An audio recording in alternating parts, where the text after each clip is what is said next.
Hello, আসসালামু আলাইকুম ওয়া রাহমাতুল্লাহি ওয়া বারাকাতুহু। আমি তারেক রহমান বলতেছিলাম। আপনি কে বলছেন? হ্যালো? নাম্বারটা অপরিচিত মনে হচ্ছে। আপনি কে বলছেন? ওয়ালাইকুম আসসালাম ওয়া রাহমাতুল্লাহি ওয়া বারাকাতু। আমি শেখ হাসিনা বলতেছি দিল্লি থেকে। আমি তো লকডাউন দিচ্ছি ১৩ তারিখ। সবকিছু বন্ধ হয়ে যাবে। কেউ কিচ্ছু করতে পারবা না।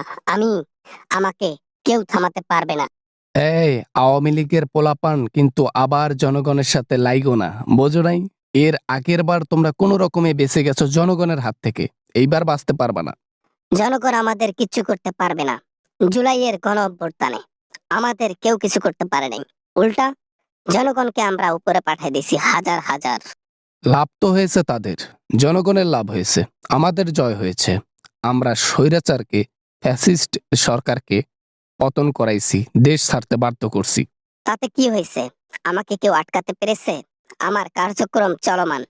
আমি আবার ১৩ তারিখ লকডাউন দিচ্ছি। বাংলাদেশের সবকিছু বন্ধ থাকবে। সবকিছু। বাবার বাড়ির মুল্লুক নাকি? মনে যা আসবে তাই করবেন? জনগণ বসে থাকবে? আপনার ছাত্রলীগের পোলাপানরা মিছিল দিলে জনগণ কি আঙ্গুল চুষবে বসে বসে? আমাদের ছাত্রলীগের সংখ্যা বেশি জনগণের চেয়ে। তাই জনগণ আমাদেরকে কিচ্ছু করতে পারবে না। আমাদেরকে ছুতে পর্যন্ত পারবে না, কারণ আমাদের ছেলেপেলেরা পাওয়ারফুল। আপনি মনে হয় নিউজ দেখেন না। আওয়ামী লীগের পোলাপানরা মিছিল দেয় কয়টায় জানেন? রাত ৪টার সময়। যে সময় মানুষ ঘুমায়, রাস্তাঘাট ফাঁকা থাকে, রাস্তাঘাটে একটা কুকুরও দেখা যায় না। সেই সময় ১০-১২ জন মুখে মাস্ক পইরা আস্তে আস্তে স্লোগান দেয় যাতে কেউ না শুনে। বাবা না মানে বাবা কি কি কি কি কি কি বলো কি বলো? টাকা দিছি, অনেক টাকা খরচ করছি। তাদেরকে দিনের বেলা এরকম করে মিছিল দিতে বলছি, ওরা রাতের বেলায় দেয় মানে? খালি কি রাতের বেলায় দেয়? আরে রাতের বেলা ছাড়াও দিনের বেলায় দেয়। সেখানে শুধু লোক থাকে কয়টা জানেন? ব্যানার ধরার জন্য ২ জন লোক থাকে, আর কেউ না। বাবা কি কি কি বল? কোটি কোটি টাকা বাংলাদেশে পাঠানো হয় মিছিল দেবার জন্য। হ্যাঁ, আর তারা রাত ৪টার সময় মিছিল দেয়। আজকেই তাদেরকে ধরবো। যারা ভয়ে মুখ দেখাতে পারে না, মুখে মাস্ক পরে আন্দোলন করে, তারা দিবে লকডাউন। যারা দিনের বেলায় আন্দোলন করতে পারে না, রাতে ৪টার পর করে, তারা দেবে লকডাউন। আহা! হাসালেন হাসালেন। দরকার পড়লে আমাদের নেতা বাংলাদেশে যাবে। তারা গিয়ে লোক মেনটেন করবে। তাও লকডাউন থেমে থাকবে না।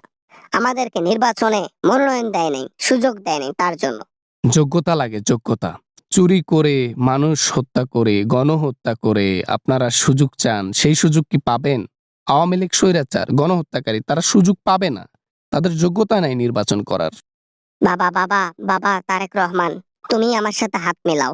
আমরা এক হয়ে তারপর দেশের মধ্যে লড়বো। তুমি সরকার হইও, তোমারই লাভ হবে আমি চাই। ১ মিনিট। শুনেন, শুনেন, ভালো করে শুনেন। আবেগে কথা বইলা লাভ নাই, ওকে? এরকম কথাবার্তা আর কখনো বলবেন না। যদি জয়লাভও না করতে পারি, ভোট যদি নাও পাই, তারপরেও আপনার মতো লোকের সাথে হাত মেলানো অসম্ভব। দিল্লিতে আর আমি কতদিন থাকবো? এইখান থেকে বাংলাদেশকে অশান্তিতে রাখার চেষ্টা করতেছি, কিন্তু তা তো আমি বারবার হেরে যাচ্ছি। এছাড়া আমার আর পথ নেই। তোমরা আমাকে ঠাঁই দাও। সবেমাত্র তোমার অবস্থা খারাপ হতে চলেছে। আরো দিন যাবে, আরো অবস্থা খারাপ হবে। সবেমাত্র শুরু হয়েছে তোমার কষ্ট, আজাব। হ্যাঁ, শুরু হয়েছে মাত্র। ১৩ তারিখ আমি টুপ করে বাংলাদেশে ঢুকবো। লকডাউনের ফাঁকে টুপ করে ঢুকে ডুপ করে সিংহাসনে বসে পড়বো। আর আমি উঠবো না সিংহাসন থেকে। ঠিক আছে, দেখা যাক। যে আওয়ামী লীগ রাতের বেলা ছাড়া মিছিল দেয় না, যে আওয়ামী লীগের তোমার মিছিলের সময় ২-৩টা লোক হয়, তারা দেবে লকডাউন। দেখা যাক কি হয়। ফোন রাখেন।